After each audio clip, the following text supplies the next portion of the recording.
안녕하세요. 사연에 빠지다의 DJ 민영입니다. 오늘도 두 가지 사연 준비되어 있으니 재미있게 들어주시고요. 구독과 좋아요 버튼도 꾹 눌러주세요. 그럼 오늘의 사연 함께 시작해 볼게요. 안녕하세요. 구독자 여러분께 제 소개를 먼저 드리고자 합니다. 저는 이 유튜브의 구독자이자 애청자인 30대 여성입니다. 회사를 다니면서 유치원생 딸 하나를 키우며 살고 있는 바쁜 워킹맘이기도 해요. 그렇게 바쁘면서 어떻게 여기에 글을 띄우게 되었냐고요. 세상 널리 알리고 싶은 한 사람의 기막힌 사연이 있어서 이렇게 사연을 올리게 되었어요.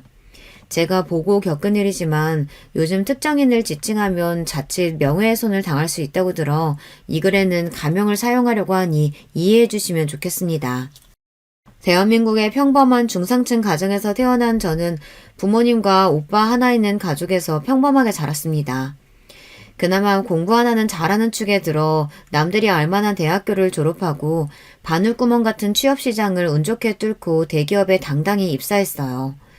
저는 처진 눈에 순둥하게 생긴 얼굴을 가졌지만 보기와 다르게 강단이 있다는 소리를 많이 듣는 편입니다. 맡은 일은 정확하고 확실히 처리하는 편이고 누군가 저를 조금 막대하거나 함부로 여긴다 싶으면 바로 받아치면서 억울한 일을 당하지 않고 살아왔어요. 대신 생활력과 책임감이 강하고 제가 누군가를 도와주고 지켜주면 지켜줬지 남에게 폐를 끼치고 사는 일은 하지 않는 신주입니다. 그런 저에게 약한 부분이 있다면 바로 얼빠라는 것이죠. 여러분, 얼빠라는 요즘 세대의 말이 있는데요. 어떤 사람의 외모만 보고 무턱대고 좋아하는 사람을 뜻하는 말입니다. 제가 그렇게 예쁘고 잘생긴 사람들만 보면 마음이 스르륵 녹아서 마음이 약해지고는 해요. 그런 탓에 지금껏 만나왔던 남자들이 외모는 좋은데 성격은 별로였던 경우가 많았습니다. 맞습니다. 얼굴만 따지는 제 탓이죠 뭐.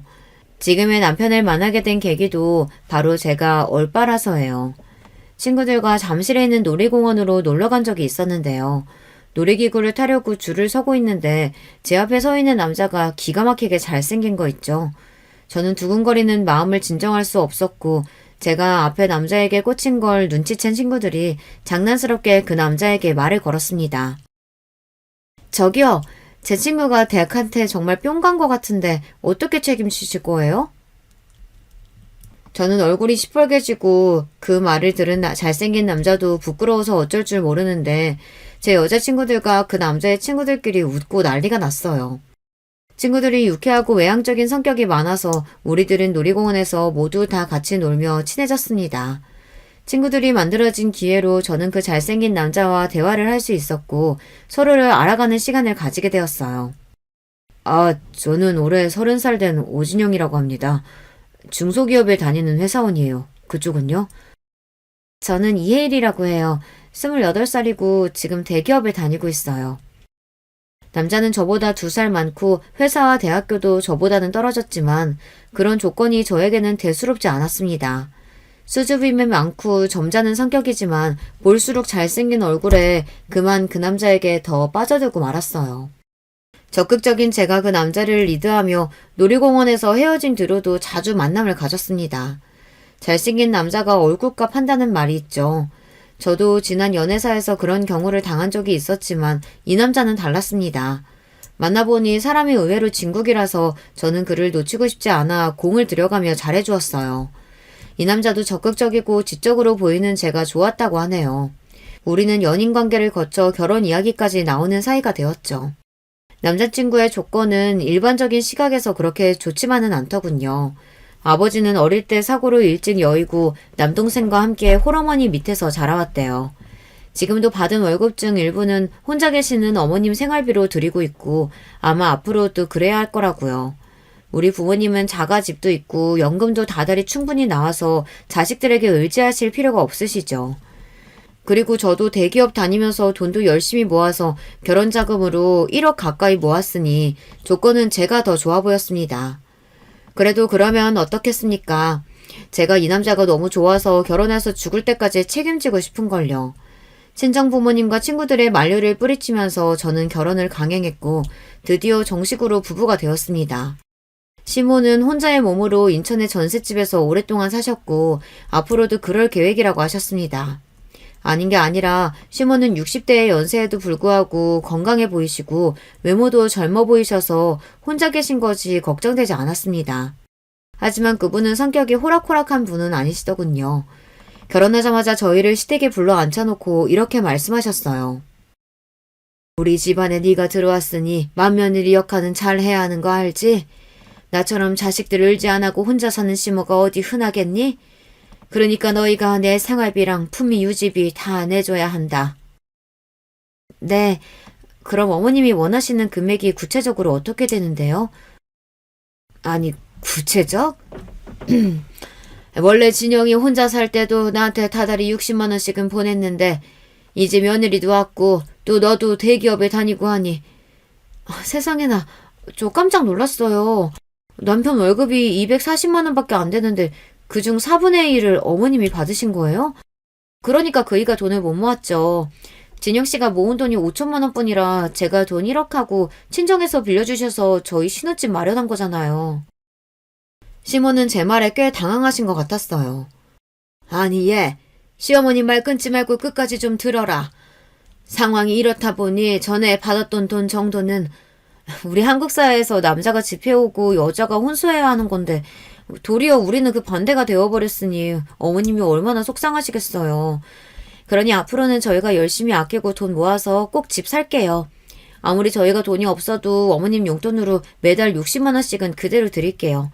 대신에 그 외로 요구하시면 그건 정말 안 되십니다. 저는 눈을 부릅뜨고 단호하게 말씀드렸고 시모는 저에게 혀를 내두르곤 그래 그렇게 해라 하셨어요. 나중에 남편이 저에게 몰래 와서 그러더군요. 여보, 정말 잘했어. 원래는 엄마가 나한테 넌지시 결혼하고 나면 2배로 올려서 120만 원씩 보내라고 하셨었어. 근데 당신이 잘 막아낸 거야.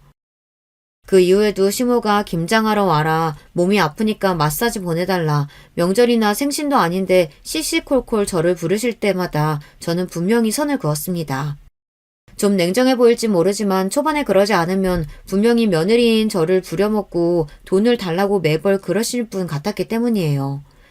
그래도 연말에 보너스가 두둑히 나오면 어머님께 100만 원을 드리거나 해외여행을 보내드리면서 달래드리니 또 저를 미워하지 않고 잘 받아주시더라고요. 시댁에는 시모 말고 아직 결혼 안 한 시동생도 한 분 있는데요. 이 시동생도 시모 못지않게 가관입니다. 일단 우리 시동생도 참 잘생겼어요. 게다가 그의 직업은 방송인이에요. 어떤 방송국에 소속된 아나운서이죠. 하지만 우리 남편과는 사뭇 다른 성격을 가졌어요. 일단 외향적이고 말을 참 잘했습니다. 그리고 자신의 욕망을 숨기지 않고 드러내는 사람이었어요. 자기가 방송국 국장까지 오를 것이며 오는 여자 안 맞고 가는 여자도 한 번 더 만나본다는 신조라네요. 형수인 제가 속속들이는 모르겠지만 대충만 봐도 만나는 여자가 참 많았고 양다리, 삼다리도 걸치는 것 같더라고요.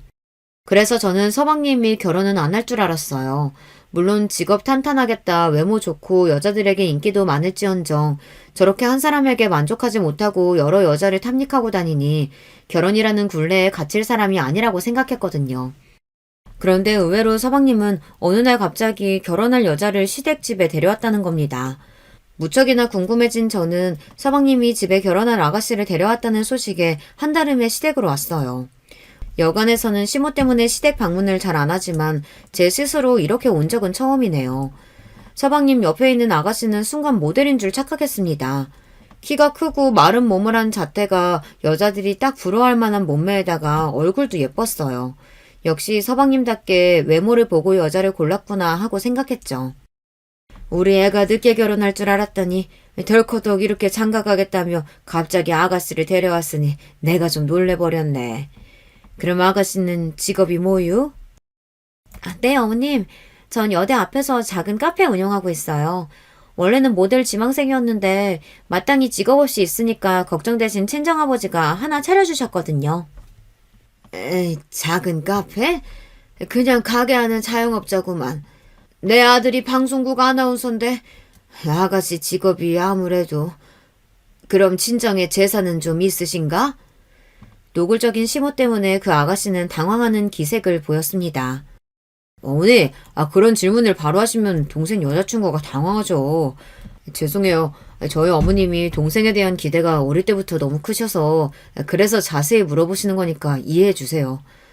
아, 물론이죠. 괜찮습니다. 저도 알고 있어요. 상우 씨에 비해서 제가 많이 부족하죠. 그래도 결혼하고 이 집 사람 되면 제가 더 열심히 어머님께 잘할게요. 상우 씨나 시댁 가족분들 모두에게도요. 제가 보기에 예비 동서는 구김살 없고 참 착한 사람이었습니다. 서방님 성격이 보통이 아니라서 그런지 자기 말 잘 듣고 좋은 사람으로 잘 골랐구나 하고 안심했어요. 하지만 신부감이 돌아가고 나서 서방님은 시모와 이런 이야기를 나눴습니다. 엄마, 미리 얘기 못해서 미안. 일이 갑자기 그렇게 돼버렸어. 걔가 임신해버린 것 같다고 하더라고. 도리가 없지 뭐. 시모는 서방님의 등짝을 몇 대 치면서 분한 감정을 드러내버렸습니다. 아이고 이놈아. 일을 그르쳐도 유분수지. 내가 너한테 뭐라고 주의를 줬냐? 여자들하고 노는 건 좋은데 자식 새끼 생기는 건 조심하라고 하지 않았냐? 임신을 시킬 거면 친정에 돈 좀 있는 여자한테 했어야지. 별 볼 일 없는 저런 애하고?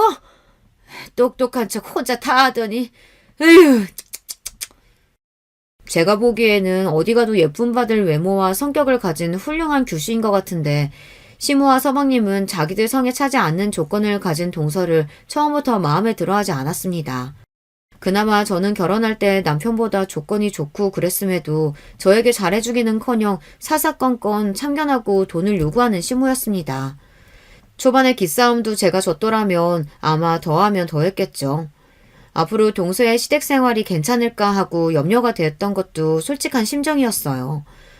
서방님과 동서가 결혼 준비를 하면서 한 가지 놀라운 사실이 있었습니다. 결혼식이 한 달 앞으로 다가와서 청첩장을 온 곳에 다 돌리고 있는데 동서가 놀라운 고백을 하고 만 것이죠. 사실 제가 임신했었다는 말씀은 거짓말이었어요. 너무 성우 씨와 결혼하고 싶어서 해서는 안 될 거짓말을 해버린 거예요. 하지만 결국 저는 성우 씨 아이 임신해서 꼭 낳고 기를 거예요. 그러니 한 번만 용서해 주세요. 그 선한 사람이 얼마나 서방님과 결혼하고 싶었으면 그랬을까 놀라운 한편 안쓰러웠습니다. 하지만 시모의 반응은 대박이었죠. 이건 사기 결혼이야. 어쩐지 배도 별로 안 불러더라니만 저런 것한테 속아버리고 말다니. 이를 어쩌면 좋으냐. 아이씨, 거짓 임신 때문에 너한테 발목 잡힌 거니까 앞으로 내가 결혼해서 내 멋대로 살아도 나한테 뭐라고 할 구실 없는 거다. 물론 임신으로 속이고 결혼한 것은 분명 동서의 잘못이었습니다. 그렇지만 이렇게 책 잡히고 나서 동서는 더욱 험난한 결혼 생활을 해야 했어요. 시모는 자신을 속인 대가로 동서의 월급 반을 내놓으라고 엄포를 놓았습니다. 또한 서방님은 어딘가 다른 꿍꿍이를 갖고 있는 것 같았습니다. 남편으로서 아내를 보호해줘야 하는데 시모가 동서를 구박할 때 단 한 번도 감싸주거나 동서를 위로해주는 모습을 보지 못했습니다. 그리고 시모와 서방님 둘은 동서를 대놓고 무시하고 천덕꾸러기 취급을 하고는 했어요. 시모의 생신날이 되면 시모의 갑질은 과간이 아닙니다. 생신은 5월 중순인데 그달 1일부터 아들 며느리들에게 공식 선포를 하시고는 해요. 내가 받고 싶은 선물은 루비가 박힌 목걸이랑 명품 지갑 그리고 명품 구두다. 그리고 이번 생일은 강남에 새로 오픈한 호텔이 있는 레스토랑에서 보내고 싶구나. 인천에 사시는 분이 밥 한 끼 먹자고 강남까지 가자고 하시니 그 허영심이 참 대단하죠. 원하는 선물은 또 어떻고요. 시모는 평소에 주기적으로 나가시는 모임이 7개나 되고 특히 여기저기에서 남자친구들을 만들어내는 통에 거의 매일 외출을 하고 다니십니다. 아무리 남자친구들에게 얻어먹는다고는 하지만 나가서 돈 쓰지 거기에 화장품과 옷, 구두 등 자기 패션에 들어가는 돈이 많다 보니 60대 어르신 혼자서 꽤 많은 생활비를 필요로 하세요. 저는 결혼 초기에 시모와 단판을 짓고 나서 매달 60만 원 그 외에는 일절 요구하지 않기로 했지만 동서는 그렇지 못했습니다. 이미 시집 오기 전부터 거짓 임신으로 책 잡힌 동서는 시모의 과한 요구를 거절하지 못하고 있는 상황이었을지도 모르죠. 동서는 카페를 운영하면서 버는 수익금의 절반을 시모에게 상납해야 했어요. 그러고 남은 돈은 생활비로 모두 써야 했습니다. 동선의 카페가 한동안 잘 되어서 잘은 몰라도 한 달에 250만 원 이상은 꼬박꼬박 시모에게 돌아갔다고 들었어요. 그 돈은 아르바이트도 안 쓰고 하루 10시간 이상 일하는 동서가 수고한 대가인데 아무 일도 하지 않아 놓고 그 돈을 혼자 꿀꺽하다니 정말 인색한 노인네죠. 그리고 하루라도 돈이 늦으면 가게에 전화를 해대고 동서에게 난리를 친다고 하네요. 동서는 카페를 하면서 건강이 날로 상해서 정말 이러다 과로로 죽겠다 싶어졌다고 합니다. 그리고 누구보다 서방님과 아이를 원하고 있는데 아무래도 가게 일이 바빠서 임신이 잘 안 된다는 생각이 들었대요. 결국 동서는 다른 사람에게 권리금을 받고 카페를 팔았습니다. 그리고 그 돈을 가지고 있다 나중에 하고 싶은 사업 자금으로 쓰겠다고 했어요. 하지만 카페를 그만둔 지 석 달이 되어가자 시모는 매일같이 전화해서 괴롭혔어요. 왜이겠어요. 매달 연금처럼 동서의 돈을 받으시다 떨어지고 나니 동서 보고 빨리 나가서 일해서 돈 벌어 오라는 거죠. 우리 남편 같으면 시모를 말리거나 그도 안 되면 남편 월급에서 일정 용돈을 드리면서 마무리할 텐데 서방님은 정말 가만히 있었습니다. 도리어 서방님은 시모와 한패였어요. 너 언제 가게 다시 할 거야? 계속 그렇게 집에서 놀고 먹고 있을 거냐고. 여보, 내가 전부터 하고 싶었던 일이 있어서 이제 천천히 준비할게요. 그게 뭔데? 제가 예전에 인터넷 쇼핑몰 모델 일 했었잖아요. 그때 아는 언니가 쇼핑몰 운영하는 거 어깨너머로 보니까 재밌어 보이더라고요. 나도 언젠가는 하고 싶었어요. 뭐? 아니, 네 몸매로 무슨 인터넷 쇼핑몰 모델이야. 예전이라면 몰라도 지금은 드럼통같이 뚱뚱해졌는데 진심이야? 어느 누가 네가 입은 옷을 이쁘다고 사주겠냐? 어이가 없네. 동서는 결혼 이후 과로한 상태로 임신 준비와 유산을 겪으면서 건강이 상하고 체중도 많이 불어났거든요. 그때 마른 몸매는 사라지고 지금은 88 사이즈가 되었으니까요. 그렇다 보니 주변의 달라진 시선과 자기 자신에 대한 실망으로 그 스트레스를 폭식으로 푸니 악순환으로 몸매와 건강이 점점 더 상하는 거죠. 서방님은 그런 동서에게 매일 뚱뚱하다고 여자로서 매력 빵점이라면서 더 구박했어요. 심지어 시모는 같은 여자이면서도 대놓고 비아냥거렸어요. 쟤 그나마 볼 게 날씬한 몸매 하나였는데 그마저 없으니 불쌍한 우리 아들은 저런 마누라랑 어떻게 평생 살겠니? 나를 봐라. 환갑이 넘은 나이에도 이렇게 예쁘고 날씬하잖니? 여자는 자기 관리도 안 하고 퍼져 있으면 그날로 여자 생명 끝이라고 봐야 되는 거야. 사실 시모는 미인인 편입니다. 그래서 시모의 유전으로 남편이나 서방님 모두 외모가 출중한 것 같아요. 시모는 일찌감치 생활비를 벌어온다거나 집안일도 안 하면서 매일 자기 얼굴에 팩하고 운동하면서 자기 몸만 챙기고 사니 또래의 어르신보다야 관리가 잘 되어 있습니다. 하지만 자신이 팔자 좋게 관리한다고 해서 뚱뚱한 사람을 비난할 권리는 없잖아요. 동서가 참 불쌍했습니다. 어디 하나 기댈 언덕 없이 남편이나 시모가 다 자기에게서 돈을 뺏고 무시하는 말을 서슴지 않으니까요. 그래서 저라도 동서에게 친한 언니처럼 잘해주고 또 위로해주고 싶었습니다.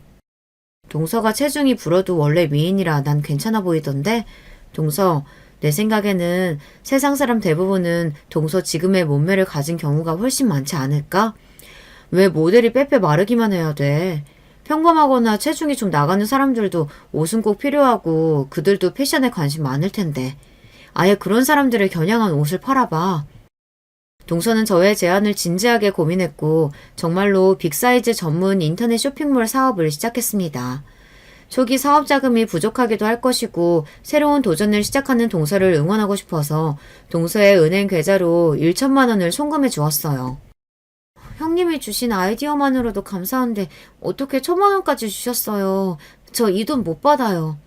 나 그 돈 그냥 주는 거 아니야. 동서 사업 잘 되면 이자 붙여서 갚아. 내가 따로 모은 쌈짓돈이라서 우리 남편도 아무도 모르니까 비밀로 하고. 알겠지? 동서는 연신 고맙다고 하며 감동을 했어요. 동서의 옷 쇼핑몰은 점차 방문자 수와 주문 수가 늘어나더니 반년이 지나자 매출이 많이 늘어 꽤 장사가 잘 되는 것이었습니다.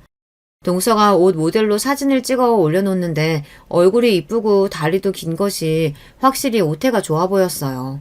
제가 봐도 옷을 사고 싶어지는 그런 쇼핑몰이었습니다. 동서는 어느 주말에 저를 따로 만나자면서 자기네 회사 근처 호텔 레스토랑으로 초대했습니다. 최고급 디너 식사에 비싼 샴페인까지 준비해놓고 동서는 저를 기다리고 있었어요. 나한테 이게 무슨 호사야? 동서, 무슨 좋은 일이라도 있는 거야? 혹시 임신? 임신이면 좋겠지만 형님, 저 그이랑 잠자리 가진 지 2달도 넘었는걸요? 뚱뚱하다고 곁에도 못 오게 하고요. 그렇지만요, 우리 회사가 한 달 매출 1억을 찍었답니다.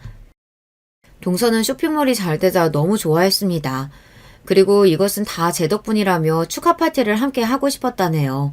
저는 동서를 진심으로 축하해 주었고 우리는 고급 요리를 먹고 샴페인까지 마시며 파티를 즐겼습니다. 제 친동생이 좋은 대학에 합격한 것만큼이나 동서의 사업 성공에 저도 너무 기뻤답니다. 그렇지만 동서가 한숨을 쉬며 시모에게 수입의 반이나 드릴 것이 좀 아깝다고 하더군요. 동서, 사업 좋은 게 뭐야?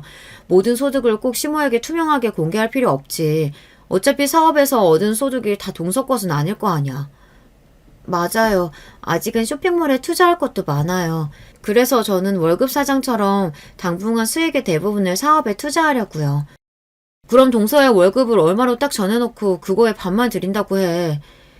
동서는 좋은 생각이라며 월급 400만 원 중 200만 원만 시모에게 드려도 된다고 좋아했어요. 저 같으면 시모에게 계속 수입의 반을 주는 일을 진짜 그만뒀을 텐데 저것만으로도 만족해하는 해맑은 동서였습니다. 또 식사를 마치고 집으로 돌아오는 길에 동서는 저에게 명품 가방을 선물해 주었어요. 물론 가방 안에는 제가 빌려주었던 1,000만 원이 봉투에 담겨 들어있었고요. 저는 천천히 갚아도 된다고 했지만 결국 동서의 성의를 무시하지 못하고 받고 돌아왔습니다. 동서는 아이를 갖지 못한 슬픔을 사업 성공으로 잊으면서 잘 살고 있는 것처럼 보였습니다. 하지만 이내 동서를 힘들게 하는 일이 생기고 말았어요. 동서가 어렸을 때 친정엄마가 떠나신 뒤로 쭉 친정아버지가 키워주시고 함께 사는 유일한 가족이었대요. 그런데 친정아버지가 위암 말기 판정을 받고 마신 겁니다. 당연히 하나뿐인 자식으로서 동서가 아버지의 병간호를 해야 했죠. 하지만 이런 가슴 아픈 일을 당한 동서에게조차 시모는 막말을 했어요. 원래 살면서 고생하고 복 없는 사람들이 암으로 고생하다 죽는 거라더라. 너도 괜히 곧 돌아가실 아버지 어떻게 해보겠다고 힘쓰지 말고 어서 쇼핑몰 사업에 복귀해라. 부모가 말기 암인데 어떻게 자신도 같은 부모면서 저런 막말을 할 수 있는지 놀라울 뿐이었어요. 게다가 서방님은 장인어른이 병원에 입원해 계시는 동안 딱 2번만 병문안을 다녀왔다고 합니다. 그것도 한 번은 장인어른이 진짜 심각한 상태인지 자기 눈으로 확인하기 위함이었고 2번째는 장인어른이 위기가 찾아와서 유언을 듣기 위해서였어요. 동서지간인 저도 여러 차례 병문안을 했는데 말이죠. 또한 시모는 동서가 물려받을 유산은 없는지 꼼꼼히 살피라며 서방님에게 당부하는 모습을 제 눈으로 목격했어요. 어머님, 정말 해도 해도 너무하세요. 지금 돌아가실 분 두고 유산이나 알아보라고 하는 게 말이 됩니까? 동서네 친정아버지가 저 위층에 계세요. 혹시나 동서나 아버님이 들으시면 어쩌려고요. 네가 뭐라도 된다고 참견질이냐? 넌 신경 쓸 거 없다. 형님, 우리 남편은요. 결혼해서 거의 내내 자기 잘생긴 얼굴만 믿고 바람이나 피고 다녔답니다. 심지어 어떤 때는 방을 따로 얻어서 대학생 여자친구랑 동거하면서 2집 살림까지 차렸더라고요. 제가 그 여자애 떼어내려고 원룸에 찾아가서 그 어린 것하고 싸우고 집을 난장판으로 만들어 놓고 돌아오면서 제 신세가 진짜 철학 맞더라고요. 그런데도 집에 와서 남편에게 제대로 화 한 번 마음껏 내지 못했어요. 왜냐고요? 그 남자는 당연하다네요. 애초에 거짓 임신으로 한 결혼인데 저보고 아내 행세할 권리 없다고요. 그리고 뚱뚱해진 제가 꼴도 보기 싫어서 밖에 나가서 욕구 푸는데 뭐가 잘못이냐고 오히려 저에게 묻더군요. 저는 할 말을 잃고 그 사람이 바람피고 다니는 거 알면서도 아내로서 아무것도 하지 못했어요. 저 정말 등신 같죠? 아니야, 동서. 동서가 너무 물렁하게 구니까 그걸 알고 이용해 먹는 거야, 그놈. 동서가 세게 나가야 해. 알겠지? 그리고 다음날 동서는 저에게 찾아왔어요. 얼마나 울었는지 잔뜩 부은 눈과 상해버린 얼굴을 하고서 말이죠. 제가 어제 남편에게 만나던 여자들 정리하라고 그러지 않으면 저도 법으로든 무엇으로든 가만히 있지 않겠다고 엄포를 놓았어요. 그랬더니 그 남자가 깔끔히 이혼하자고 하네요. 저는 평생토록 나는 당신 아내로 남을 거고 절대 이혼하지 않겠다고 버텼어요. 그랬더니 남편이 제 뺨까지... 남편이 바람피고 도리어 이혼까지 하는데 아내로서 이렇게 당하기만 하면서 사는 동서가 가련했습니다. 하지만 동서는 자신의 기구한 삶을 감내하고 참으면서 살았죠. 그렇지만 저는 한 통의 전화를 받고 충격으로 핸드폰을 떨어뜨리고 말았습니다. 그것은 동서가 회사에서 목숨을 끊었다는 믿을 수 없는 소식이었어요. 그 소식을 듣자마자 저는 장례식장으로 달려갔습니다. 동서가 활짝 웃고 있는 영정사진 앞에서 얼마 동안 목 놓아 울었는지 모릅니다. 남편에게 사랑받지 못하고 시모에게 괴롭힘만 받다가 얼마나 괴로웠으면 제 손으로. 하도 울어서 황망한 마음으로 동서의 영정사진을 바라보며 기대어 있었습니다. 하지만 저보다 훨씬 늦게서야 서방님이 시모와 함께 장례식장에 나타난 거예요. 아니, 남편이라는 작자가 지금에서야 자기 아내 장례식장에 와요? 그리고 어머님도 그러시는 거 아니에요. 동서가 지금 누구 때문에 이렇게 독한 마음 먹고 세상을 뜬 건데요. 형수님이 뭐라고 우리한테. 뭐 그 사람 친언니라도 돼요? 제 쓸데없는 오지랖은 알아줘야 해. 예, 손님들 계신데 조용히 해라. 마치 우리 때문에 둘째 며느리가 그렇게 되었다고 누가 들으면 오해할라. 찾아온 손님들 앞에서 슬픈 척 천연덕스럽게 연기하면서 뒤로는 휘죽대고 웃는 서방님과 시모를 보았어요. 그 순간 사람이 너무 밉고 싫으면 죽이고 싶을 수도 있다는 것을 처음 느끼게 되었습니다. 장례식장에서 동서의 죽음을 진심으로 슬퍼하는 사람은 저뿐만인 것 같았어요. 게다가 서방님은 이틀째 날에는 방송일로 바쁘다는 핑계를 대고 장례식장에 나오지도 않았어요. 그렇지만 전 알고 있었습니다. 자기 아내 장례식 중에 내연녀와 노느라 장례식장을 비웠다는 것을요. 이 파렴치한이 전화통화하는 것을 제 귀로 들었기 때문입니다. 자기야, 나 급한 일 생겨서 오늘 못 간다고 했잖아. 내 아내 죽어버려서 3일 동안은 꼼짝 말고 여기 지키고 있어야 할걸. 그래? 내가 꼭 잊지 않아도 장례식장은 돌아갈 거라고? 알았어. 30분만 기다려. 사랑하는 이 오빠가 이쁜이한테 달려간다. 시모도 하루 잠깐 장례식장에 들렸을 뿐 발인 때까지 다시 발걸음도 하지 않았어요. 살아서는 그렇게 빚쟁이처럼 동서의 돈만 뜯어내려고 혈안이 된 양반이 장례식조차 나몰라라 할 줄은 몰랐기 때문에 저는 시모에 대한 실망과 분노가 쌓여갔어요. 나라도 동서를 위해 최선을 다해 우리 남편과 함께 장례식장의 일을 도왔죠. 3일장을 무사히 치르고 동서의 유해는 화장을 해서 유골함에 곱게 담아 추모공원에 안치했습니다. 갑자기 세상을 떠난 동서의 죽음이 믿기지 않아서 멍한 채로 하루하루를 보냈어요. 사람이 이렇게 억울하게 삶을 마감해도 되는 건지 그 답답함과 억울함을 느끼며 지나야 했지요. 그리고 며칠이 지났을까요? 어떤 모르는 번호로 전화가 와서 받아보니 처음 듣는 여자분의 음성이 들렸습니다.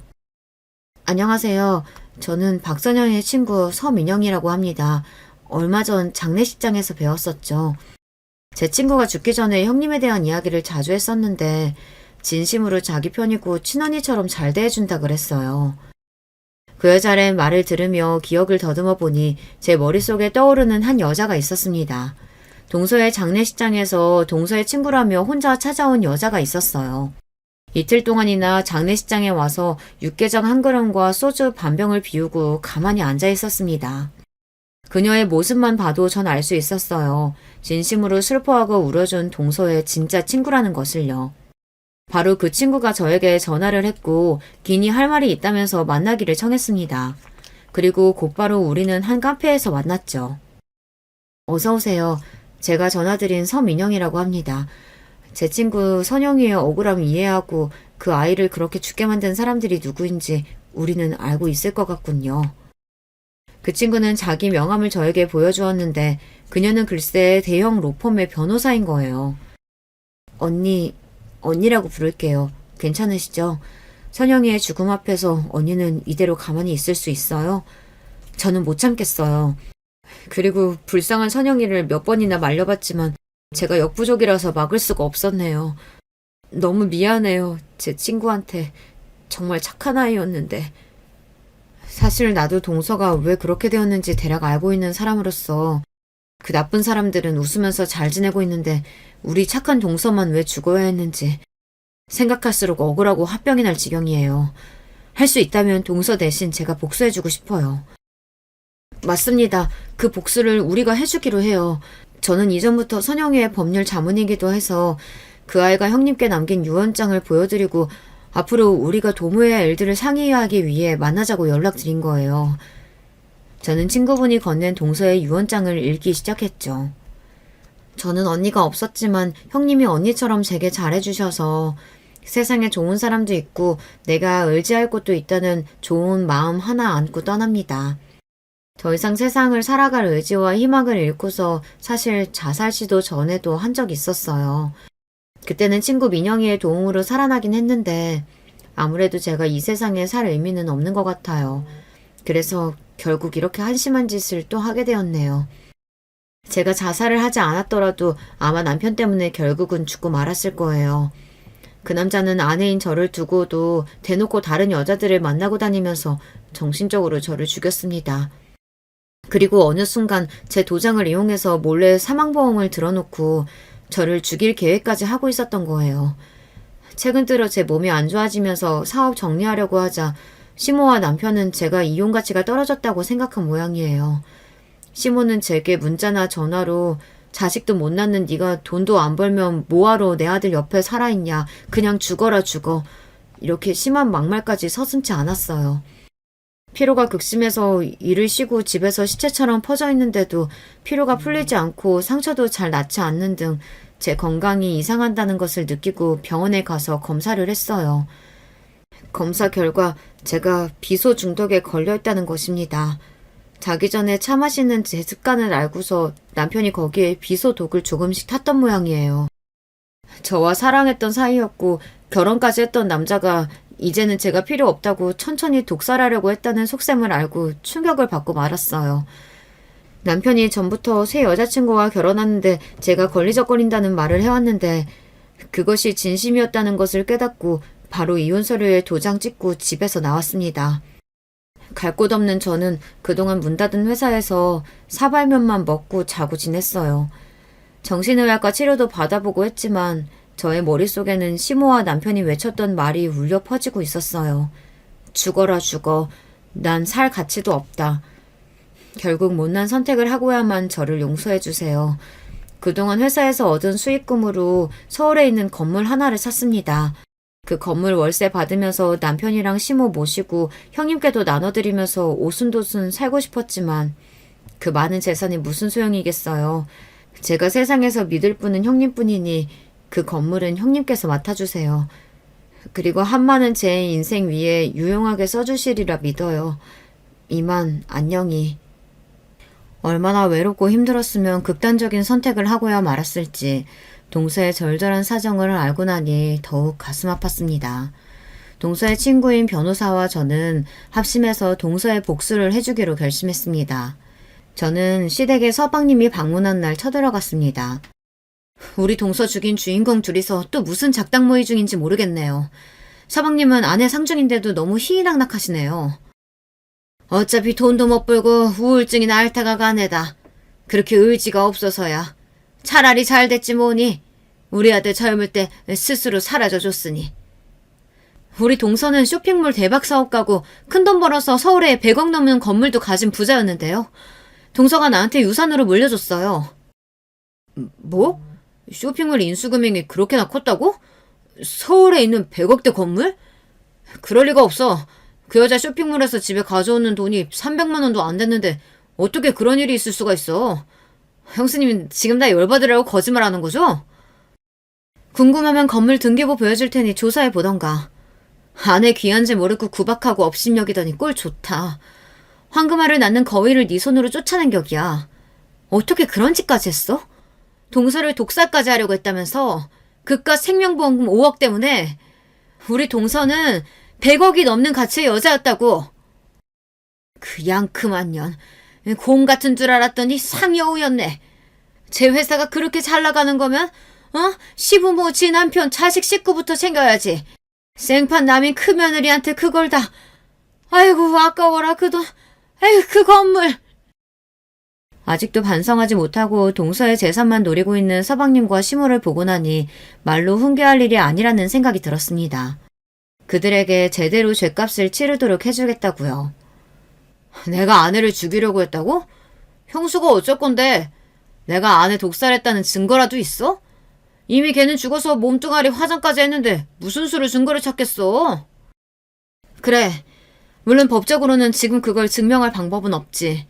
그렇지만 난 너를 파멸시킬 수 있다고.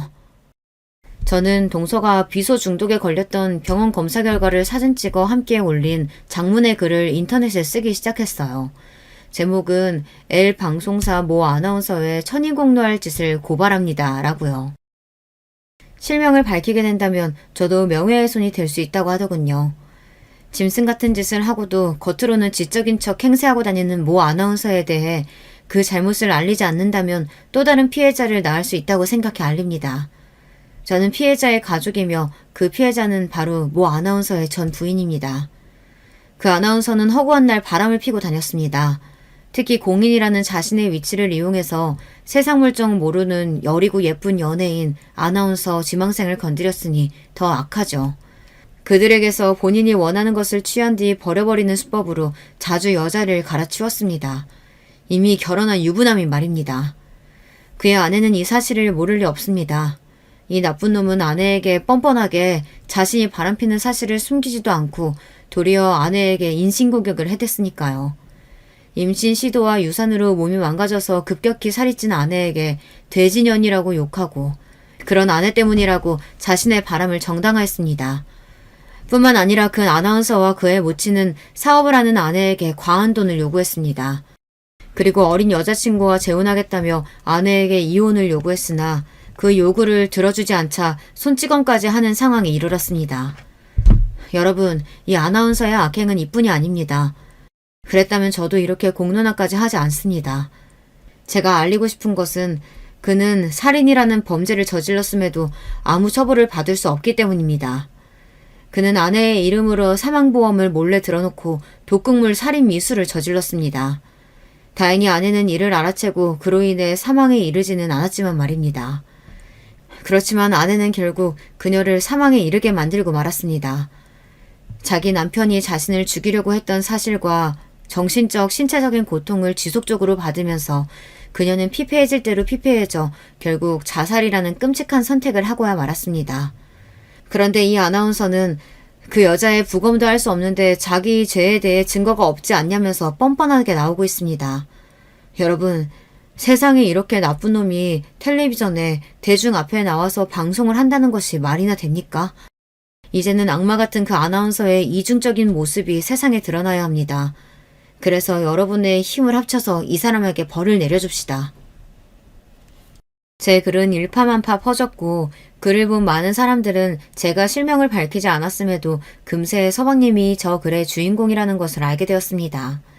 이 소식을 접한 서방님 방송사에서는 곧바로 정직 처분을 내리더니 이후 긴급회의를 거쳐서 불명예스럽게 퇴사 요구를 했습니다. 뿐만 아니라 자기 방송사의 이미지를 실추시켰다는 이유로 손해배상 소송을 서방님에게 걸었습니다. 서방님은 퇴사하고 나오는 길에 큰 모욕을 받아야 했습니다.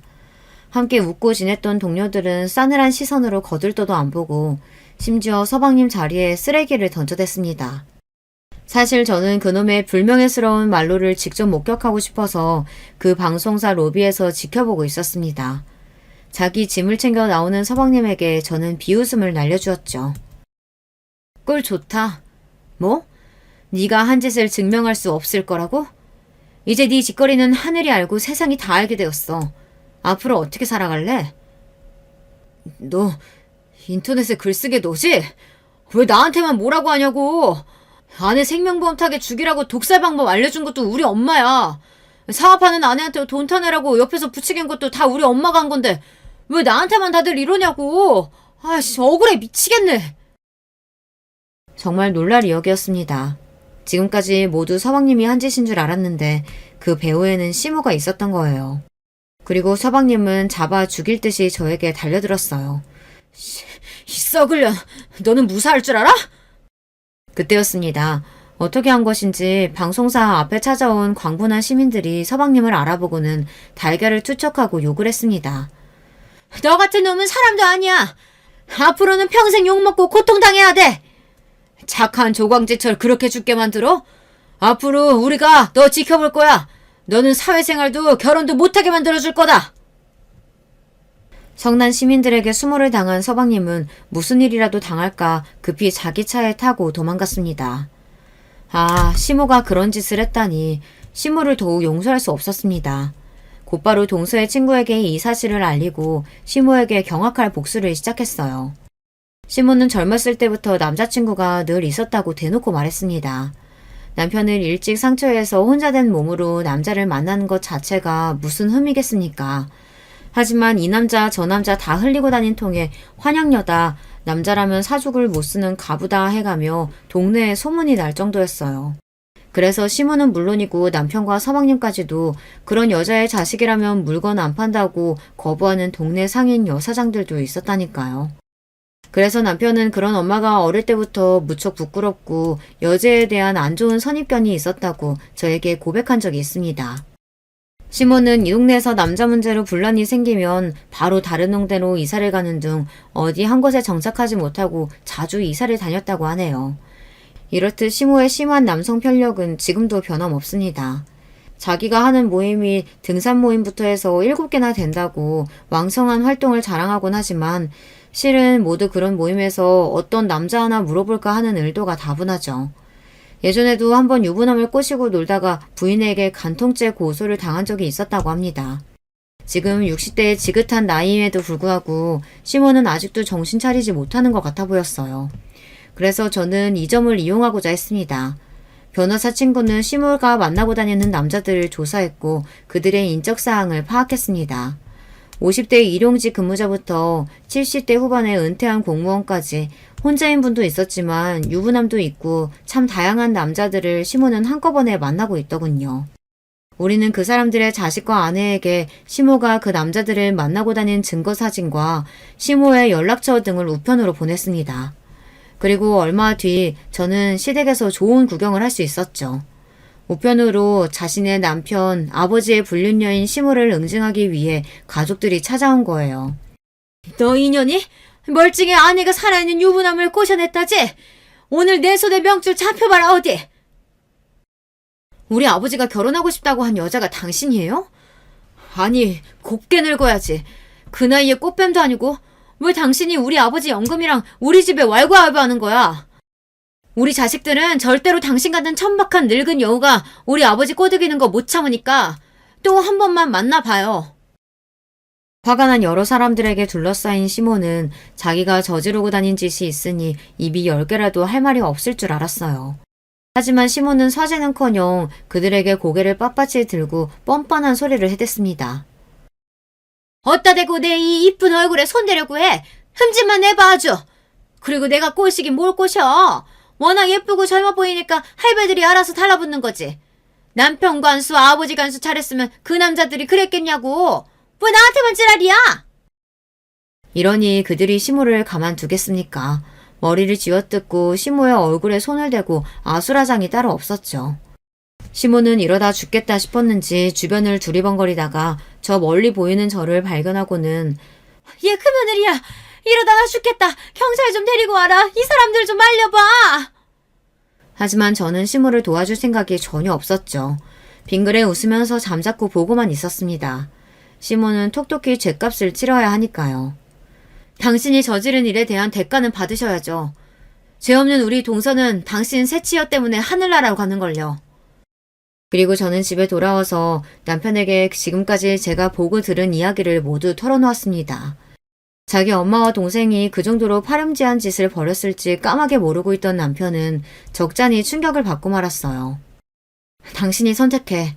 나는 앞으로 당신 어머니와 동생 용서하지 못하고 볼 생각이 추워도 없으니까 말이야. 당신이 피부치를 선택하겠다면 깔끔히 나랑 이혼하면 돼. 혼란스러워하던 남편은 잠시 생각하고 나서 말했습니다. 아무리 내 가족들이라지만 도무지 믿을 수 없는 짓을 벌여왔잖아. 그런 일을 당하다가 세상을 뜬 재수씨에게 미안해서 어떻게 하니. 난 당신과 뜻을 같이 하겠어. 우리 가족들과 인연 끊고 살 거야. 결국 남편도 자신의 엄마와 동생을 버리기로 마음먹었습니다. 직업을 잃고 전전하던 시동생과 남자친구들의 가족들로부터 수모를 당한 시모는 얼마 뒤 저와 남편에게 연락을 해왔습니다. 생활비가 없으니 돈 1,000만 원을 빌려달라는 뻔뻔스러운 요구였죠. 하지만 저는 전화도 문자도 받지 않고 차단해버렸습니다. 물론 우리 남편도 마찬가지였어요. 후에 들어보니 서방님은 재직 중이던 방송사에서 손해배상 소송을, 그리고 시모는 상간자 소송을 당했다고 하더군요. 돈도 없는 사람들이 그런 소송까지 당해서 위자료 등을 물어줘야 한다니 진짜 패가망신이 아닐 수 없습니다. 시모와 서방님은 그래도 숨쉬고 이 땅 위에서 어떻게든 살아가고 있지만 동서는 자기 잘못도 없이 이제 세상에 없으니 그들에게 이 정도 고난은 넘치지 않다고 전 생각해요. 함께 이야기를 들어주신 구독자 여러분들 생각은 어떠신가요? 할 수만 있다면 더 한 벌을 내리고 싶지만 제가 동서를 위해 해준 복수는 이쯤으로 끝마쳤습니다. 아, 동서가 물려준 건물은 어떻게 되었냐고요? 제가 건물 관리를 하면서 매달 거액의 월세가 나오고 있는데 그중 3분의 1은 우리 딸의 유학 자금으로 사용하고 있고 3분의 2는 동서의 이름으로 기부 단체에 보내고 있습니다. 그리고 언젠가 저도 나이가 들어 처분해야 할 때가 오면 제 자식에게 물려주지 않고 기부단체에 기증하려고 생각하고 있어요. 큰돈 앞에 눈이 돌아가서 제가 동서의 뜻에 반해서 시모와 서방님 같은 자들이 되지 않도록 경계하고 있으니 너무 걱정하지 마세요. 이 일들을 겪은 지 2년이 되었지만 아직도 한 번씩 시모와 서방님은 저에게 협박을 해오고 있어요. 서방님은 네가 내 아내의 재산을 다 가로챘으니 돌려달라면서 말입니다. 시모 역시 제가 서방님과 시모에게 벌인 짓들을 기억하고 있다가 언젠가는 복수하겠다고 벼르고 있어요. 그런 연락을 받으면 당장은 저도 무섭고 두렵지만 나쁜 놈들이 하는 말 따위에는 굴하지 않으려고 노력하고 있습니다. 저는 제 이야기를 쓰면서 불쌍한 우리 동서의 사연, 시모와 서방님처럼 나쁜 사람들의 악행을 널리 알리고 싶었어요. 여러분께 재미도 있고 교훈도 있는 이야기가 되었으면 좋겠습니다. 그러면 제가 공을 들여 쓴 보람이 느껴질 것 같아요.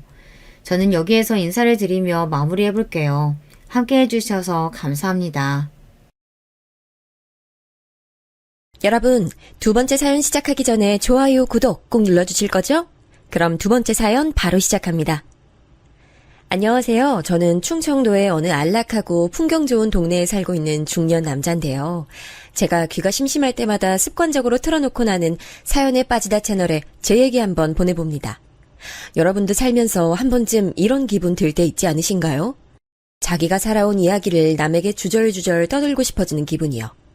그러나 여러분 모두 아시겠지만 그럴 만한 상대를 만나는 것도 그런 기회가 생기는 것도 살다 보면 결코 쉬운 게 아니더라고요.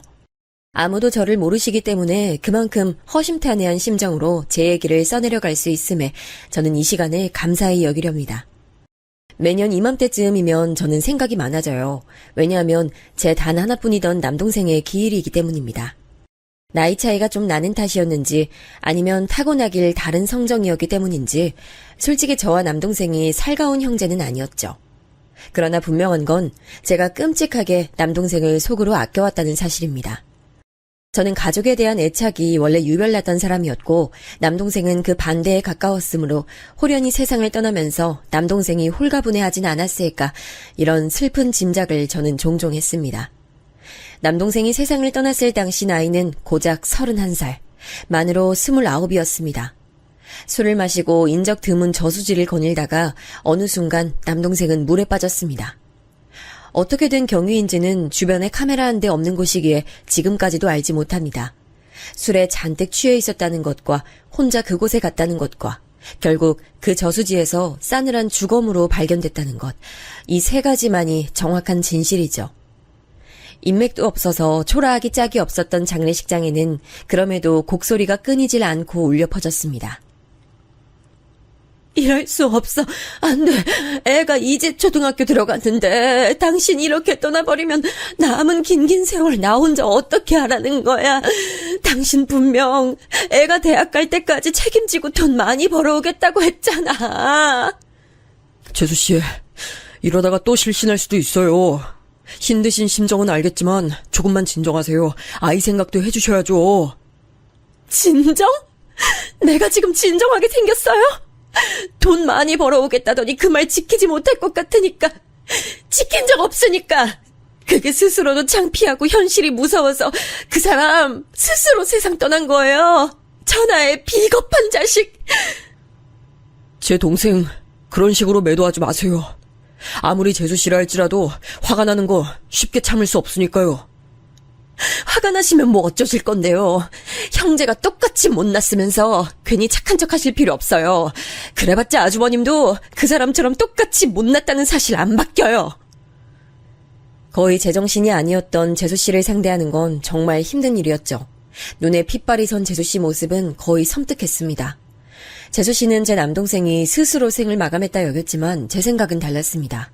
그건 사고였고 비극이었고 그것만 겪지 않았다면 누구보다 멋지게 삶을 이어나갔을 사람이 바로 제 남동생이라 믿어요. 동생이 비록 개차반 같은 구석이 있는 녀석이긴 했습니다만 결코 어리디 어린 자기 핏줄 두고서 세상 떠날 위인은 못 됐습니다. 남동생이 세상에 남기고 간 핏줄, 제 친조카는 당시 초등학교 1학년 8살이었습니다. 심지어 남동생이 싸늘한 주검으로 발견된 날은 조카 아이의 생일을 단 사흘 앞둔 때였어요. 자기의 생일날 선물해줄 것도 없어서 그럴싸한 선물 한번 사주지 못하는 게 마음에 걸려서 그 사람은 더 그런 식으로 못난 구석에 내몰려서 세상 등진 거야. 틀림없어. 재수씨는 거의 광적으로 중얼거렸고 저는 오지 못하시는 부모님의 목까지 꿋꿋하게 자리를 지켰습니다. 남동생이 갑작스레 숨을 거두자 부모님께서는 두 분 다 쓰러지셨어요. 원체 몸이 안 좋으신 아버지, 그리고 너무 많은 고생하고 사셔서 몸이 약해진 엄마, 두 분 다 남동생 부고에 정신을 놓아버리셨죠.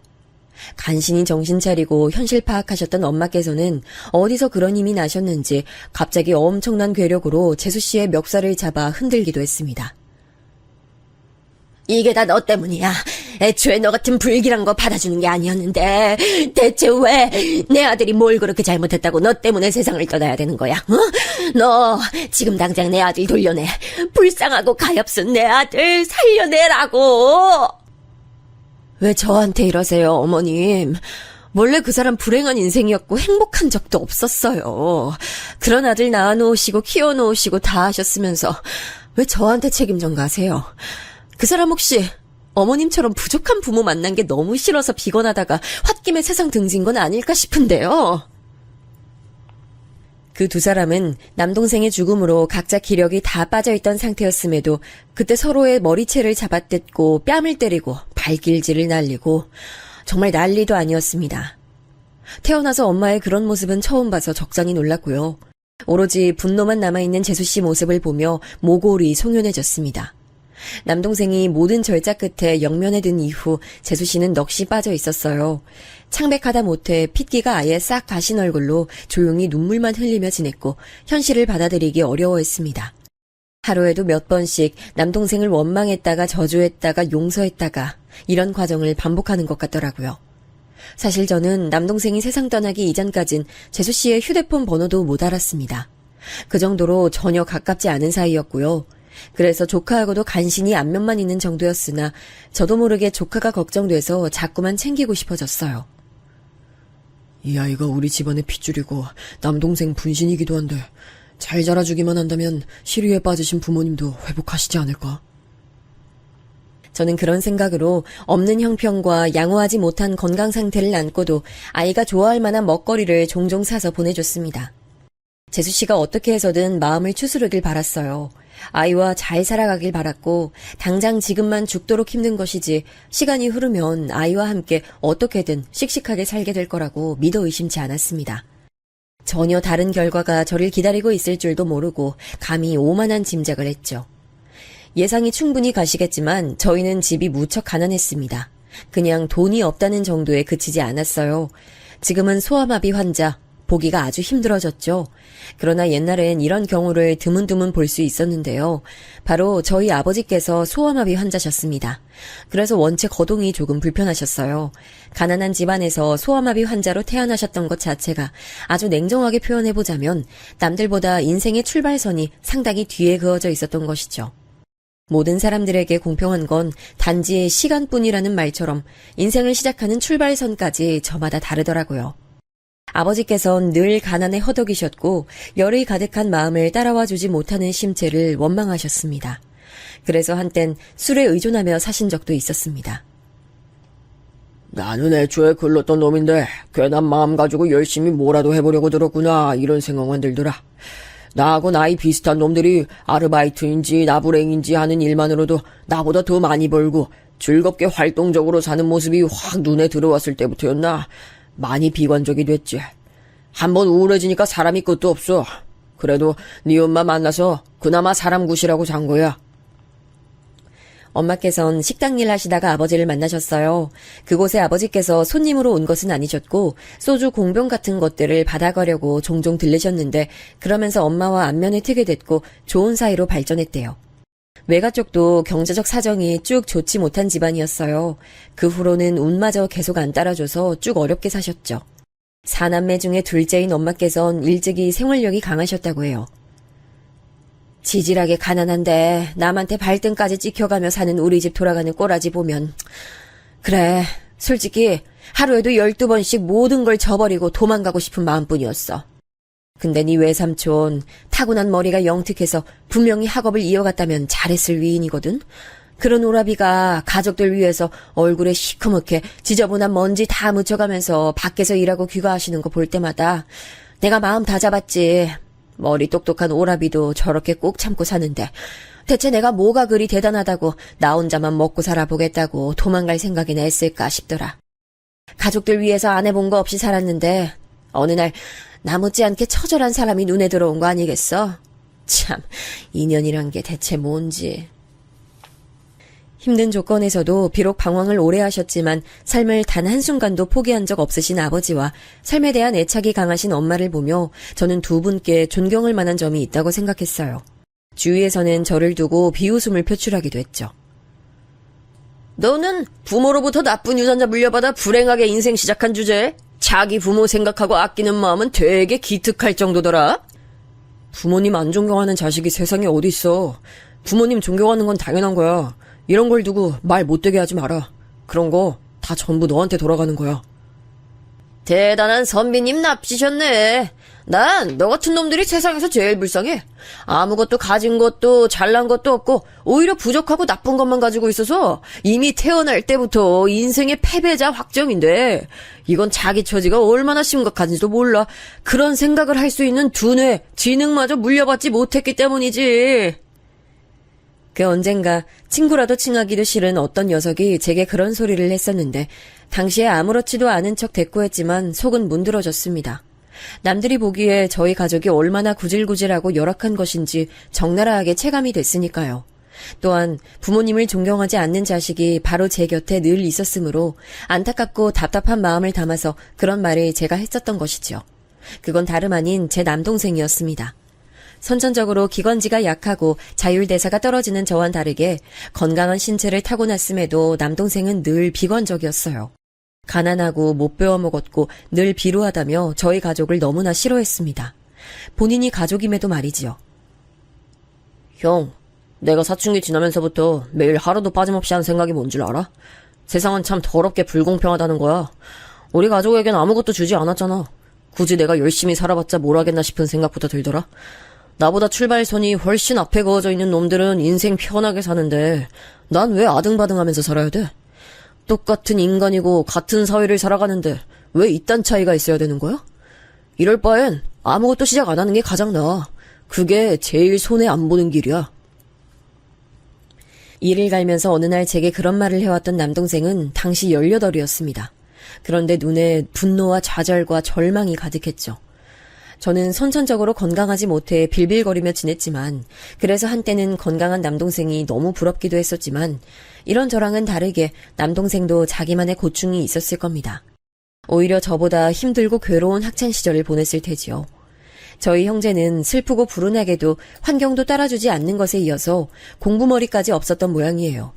외삼촌께서는 공부 쪽 두뇌를 가지고 계셨다는데 그 유전자는 대체 어디로 이어지는 건지 그분만 돌연변이었는지 이런 실없는 생각으로 씁쓸해본 적도 있네요. 성인이 된 남동생은 불과 몇 달 만에 웬 이상한 여자하고 살림 차리겠다고 큰 소리를 쳐댔습니다. 나 이제 이 여자하고 같이 살 거야. 결혼식 올릴 돈도 없고 부를 사람도 없으니까 그건 생략할 거고 그냥 서로의 진심만 보면서 같이 살아보려고 해. 너 미쳤어? 알게 된 지 한 달도 안 된 어디서 뭐하던 여자인지도 모르는데 살림을 차려서 같이 살겠다고? 네가 무슨 말을 뱉고 있는지 스스로 인지가 되기나 해? 형은 왜 그렇게 화를 내? 월세방 구할 돈이 형 주머니에서 나오는 것도 아니잖아. 난 아버지랑 엄마한테만 허락받고 돈 받으면 돼. 그럴 돈이 두 분께 어디에 있다고 그래? 너 제발 정신 좀 차려! 아무래도 유흥 쪽을 전전한 것 같은 여자로 보였는데 심지어 남동생보다 6살이 더 많았죠. 충동에 사로잡힌 남동생을 무슨 수로 말리나 싶어 망연자실했는데 그걸 이뤄낸 건 엄마도 아니고 아버지였습니다. 한때 술에 빠져 사셨다는 경험담처럼 아버지는 술과 가까우신 분이었는데요. 남동생이 말도 안 되게 우기는 것에 속이 상하셨는지 술을 잔뜩 드셔가지고선 남동생에게 일가를 터뜨리셨어요. 어디 말도 안 되는 짓거리 하겠다고 목소리를 높여! 그렇게 키운 적도 없건만 늘 엇나가지! 늘! 언제나! 아버지는 왜 저한테만 맨날 화를 내세요? 아버지야말로 잘하신 거 하나도 없잖아요. 비루하게 태어나셔서 구질하게 살고 계시면 본인만 계속 그렇게 살다가 편하게 떠나시면 되는데 자식들은 왜 낳으셨어요? 저는 태어나고 싶지도 않았는데 태어나는 바람에 항상 고통 속에서 살아가고 있다고요. 살아온 모든 순간이 고통이었고 제 마음을 이해해주는 상대를 만나서 같이 살겠다는데 이것마저 회방 놓으시려고요? 아버지가 제 인생에 그럼 해주시는 게 뭐고 도움이 되는 게 뭐예요 도대체? 그래, 너는 낳는 게 아니었는데 너를 원래 낳지 않으려고 했었어. 네 형 하나만 낳고 우리 부부에겐 더 이상의 아이는 없는 거였어. 그러니까 네가 생겨서 태어난 건 우리한테는 엄청난 사고였지. 이렇게 은혜도 모르는 천하의 불효자식이 나올 줄 알았다면 용을 쓰고 기를 써서라도 우린 너 안 낳았을 거야. 그 순간 제 심장이 철렁 내려앉더라고요. 저는 아버지가 울컥해서 홧김에 그런 말을 잊지도 않은 이야기를 지어내신 줄로만 알았어요. 근데 표정을 보니까 그게 아니더라고요. 엄마 얼굴은 창백하게 질려 있었죠. 그 가운데서 남동생은 할 말을 잃어버린 채로 천천히 고개를 떨궜습니다. 이 믿을 수 없는 당황스러운 이야기에 저는 엄마께 따로 여쭈어봤어요. 그리고 어렵사리 당시 상황을 들을 수 있었죠. 직접 이런 말 하기가 그렇지만 우리라고 왜 우리가 자식 많이 낳아봤자 그게 자식한테 좋은 일 아니라는 걸 몰랐겠어. 다 알지. 네가 생겼을 때도 우린 기뻤지만 걱정도 함께 따라왔으니까.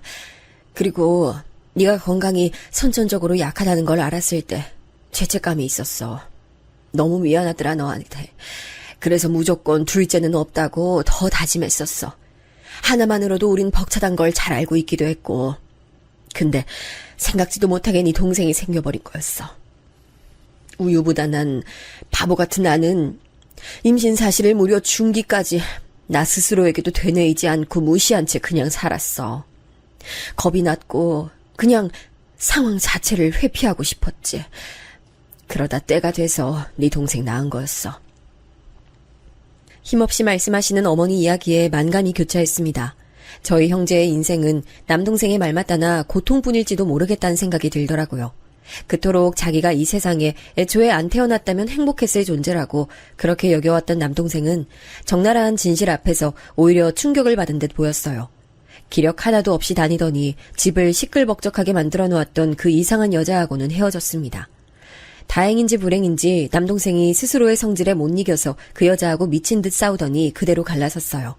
원래는 휴대폰 개통 대리점에서 근무를 하고 있었는데 그 여자와 헤어진 이후에는 숙식 제공 가능한 공장에 들어가서 남동생은 일을 했습니다. 딱 1년 채우더니 나와서 웬 새로운 여자하고 결혼을 하겠다고 했어요. 지난번과 다른 점이 있다면 이번엔 완전 통보라는 점이었습니다. 공장에서 만난 여자하고 갑자기 결혼을 하겠다고? 부모님 허락도 없이? 그쪽 집안에선 이런 작태를 두고만 보신대? 가족들하고 관계에 문제가 많아서 불효했고 또 불행했던 여자야. 이제 내가 그 여자 가족이 돼서 곁을 지켜주고 싶어. 이번엔 정말 진지한 감정이야. 혼자 살아도 녹록지 않은데 둘이 살겠다고? 그게 불행해지는 길이 아니라고 네가 어떻게 확신할 수 있어? 너 지금 너무 성급한 거야. 형이 그래봤자 난 내 결심 안 굽혀. 나 이제부터 나 알아서 할게. 형은 장남이니까 부모님은 앞으로 형이 책임지고 모실 수 있지?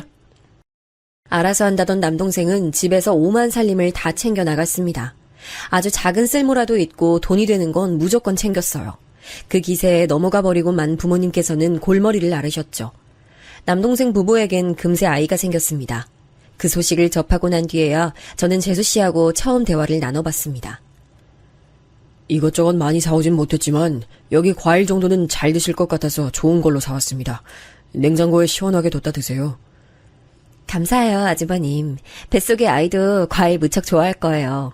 왜냐면 제가 과일 엄청 좋아하거든요. 비록 형편 때문에 자주 사 먹어본 적은 없지만.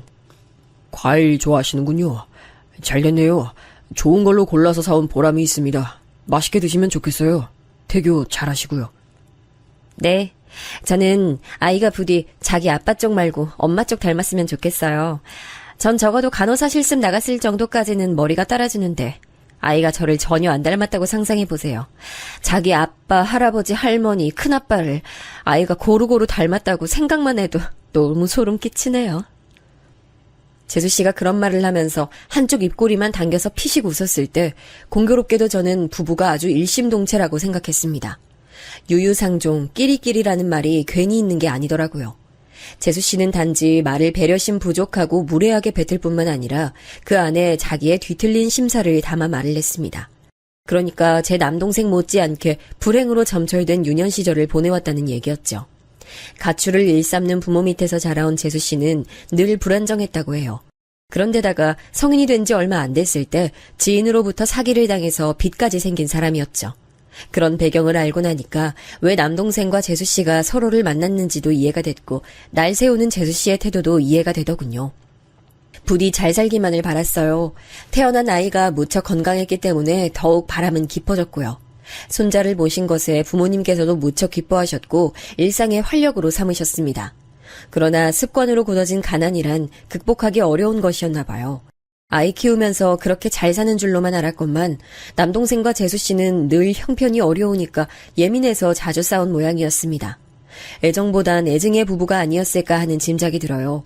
그래도 조카가 초등학교에 입학하면서 이제 두 사람이 학부모가 되어 달리 마음먹고 살아갈 줄 알았는데 남동생이 그렇게 떠나버린 거였어요. 울부짖던 재수씨가 부디 일상으로 완전히 돌아와 조카를 잘 키우기만을 기도하며 지낼 때 아버지의 건강이 심각해졌습니다. 뇌혈관 문제였는데 병원에선 어렵다고 수술해도 가망이 없다 했습니다. 그럼에도 저와 엄마는 상의 끝에 없는 재산까지 털어서 수술을 결정했죠. 병원비는 순식간에 쌓였어요. 그리고 아버지께서는 수술 받으신 지 반년째 되던 날 영면하셨습니다. 허망하고 허탈하더라고요. 충격받으신 엄마께선 그 후로 건강이 계속 악화됐어요. 그때 연달아 안 좋은 일이 터졌습니다. 바로 아버지의 장례식 이후 본 적 없었던 재수씨가 영영 잠적을 했어요. 자기 집만 싹 챙겨서 조카가 학교 간 틈 타서 재수씨는 사라졌습니다. 하교한 조카가 쪽지를 발견했죠. 그건 편지나 인사말이 아니었어요. 엄마와 제 휴대폰 전화가 적힌 게 다였습니다. 조카는 이웃집에 찾아가 울면서 여기에 전화를 걸러달라 했고 그렇게 제가 조카를 데려왔어요. 이 고의한 것, 악독한 것, 어떻게 지 새끼를 버려? 어? 너 절대로 네가 혼자 키울 생각은 하지도 마. 그건 안 돼. 절대 불가능하니까. 알았지? 저도 알아요. 안 된다는 거, 불가능하다는 거. 근데요, 엄마. 제가 아니면 누가 키워요? 제 조카 태준이 누가 키우냐고요? 엄마도 울고 저도 울고 밤새 태준이도 울었습니다.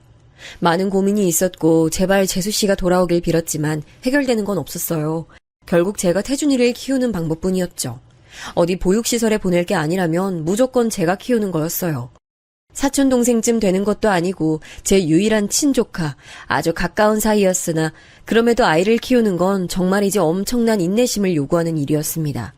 중학생이 된 태준이가 학교에서 사고 쳤다고 상담 와달라고 담임선생님으로부터 연락을 받았을 때 처음엔 놀랐으나 몇 번 반복되자 한숨만 나왔습니다. 애정결핍이 있고 충동적인 기질이 강한 태준이는 평범한 교우관계라는 걸 어려워했습니다.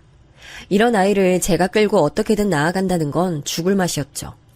이미 머리는 다 컸다고 자기 고집 피우며 무력 행사까지 하는데 제 생각을 전혀 따라와 주지 않는 태준이를 보며 하루에도 10번은 울고 싶었죠. 내가 도대체 너한테 뭘 어떻게 해줘야 얌전히 사고 안 치고 친구들한테 시비도 안 걸고 공부 열심히 할래? 뭐가 문제라서 이래? 너 하나 보고 내가 얼마나 열심히 의욕 가지면서 그렇게 살아가고 있는데 네가 자꾸 이러면 난 힘이 빠지는 거야. 그러시면 저 말고 다른 애 키우시면 되겠네요. 다른 아이? 그런 아이가 어딨어? 너 무슨 말을 그렇게 해? 결혼하셔서 애 낳으면 되잖아요. 친조카인 저 말고 진짜 친자식 얻으면 그땐 행복하겠죠. 너 왜 그런 생각을 하고 있어? 혹시 너 내가 결혼해서 네 밑으로 동생이라도 생길까봐 그게 걱정돼서 이러는 거야? 말도 안 되는 거라고 여기면서도 상대는 사춘기 아이니까 슬쩍 떠봤습니다. 그랬더니 얼굴에 낭패감이 어리더군요. 전곡이 찔렸나 봐요. 저는 기가 막혔죠. 제가 태준이를 도맡아 키우기로 했다는 건 결혼을 포기한다는 의미였으니까요. 그런데 태준이는 황당한 가정이나 하면서 속에 또 가시를 세우고 있었던 거죠. 네가 아무런 이유도 없이 이런 생각했을 리는 없고 혹시 학교에서 친구들이 너보고 막 뭐라 그러든? 태준이는 제 질문에 입을 닫았고 사춘기 감성을 더 건드리긴 힘들었지만 저는 학교에서 상담을 받아보면서 그 이유를 들을 수 있었습니다.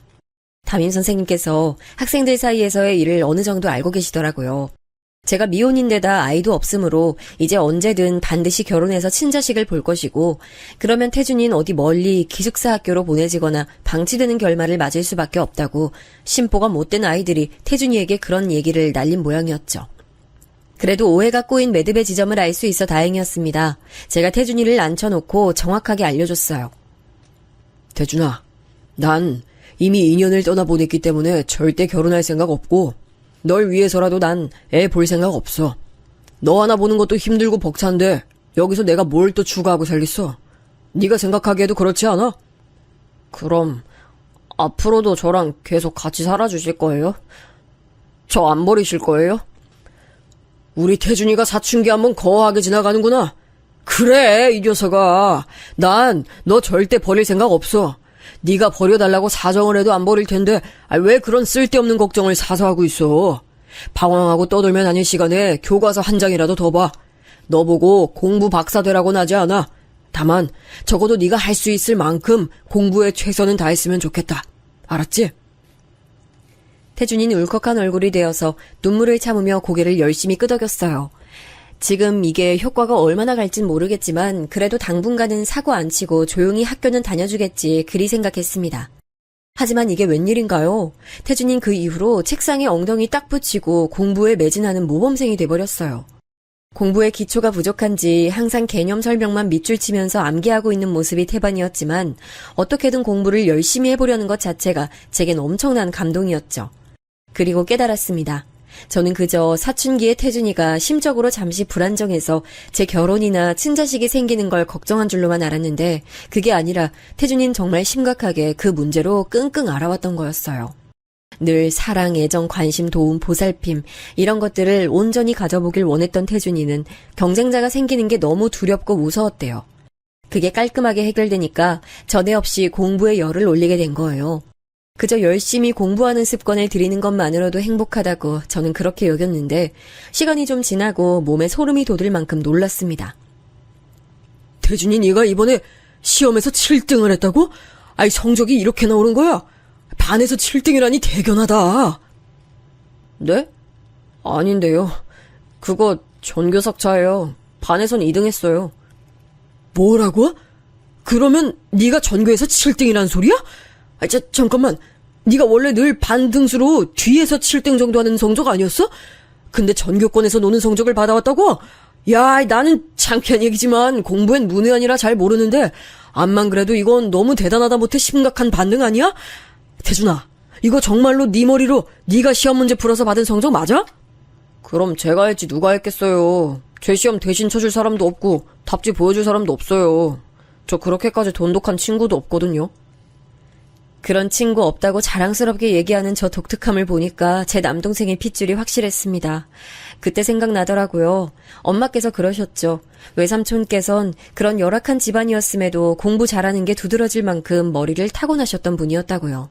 어쩌면 그 공부머리 유전자가 제 친조카 태준이에게 이어진 건 아닐까 하는 의구심과 기대가 동시에 피어올랐습니다. 아니나 다를까 학교에서도 태준이 성적은 화제였어요. 중학교 3학년 때 단숨에 이렇게 오르는 경우가 거의 전무하다며 담임 선생님은 물론이고 교장 선생님까지 제 앞에서 놀라운 심정을 표출했습니다. 심장이 빨리 뛰었죠. 선생님, 그럼 제가 앞으로 어떻게 하면 좋을까요? 저는 밥이나 먹이고 교복 다림질이나 해줄 줄 알지 공부를 가르쳐줄 수는 없습니다. 그렇다고 학원에 보낼 형편은 솔직히 안 되고요. 제가 대학 입학 관련해서 성적별로 경우의 수라는 걸 짜드릴 테니까 이거 참고해서 태준이 성적만 제대로 파악해 주시면 반드시 괜찮은 대학은 보내실 수 있을 거예요. 서울 소재 4년제 대학은 무난하다고 보셔도 되지 않을까요? 태준이가 의지만 잃지 않는다면 상위권도 노려볼만 하겠죠. 예? 서울에 있는 4년제 대학이요? 거기다가 상위권 대학이라고요? 기절하는 줄 알았습니다. 저는 남들보다 많이 뒤떨어지는 환경 그리고 조건에서 나고 자란 사람이었고 서울에 있는 4년제 대학은 너무나도 대단한 간판이었어요. 이런 걸 태준이에게 미리 다 말을 한다면 부담감에 질식될까봐 그러질 못했습니다. 쥐뿔 번듯하게 지원해줄 수 있는 것도 없으면서 대학 잘 가서 출세하기를 바란다면 그건 정말 날강도 신보인 거지. 자유롭게, 다만 최선 다하도록 그렇게만 두자. 저는 태준이의 중학교 3학년 담임 선생님께서 짜주셨던 대학 입시표를 낡은 서랍장에 고이 넣어뒀습니다. 태준이는 집에서 통하기 용이한 무난한 인문계 고등학교에 진학했고요.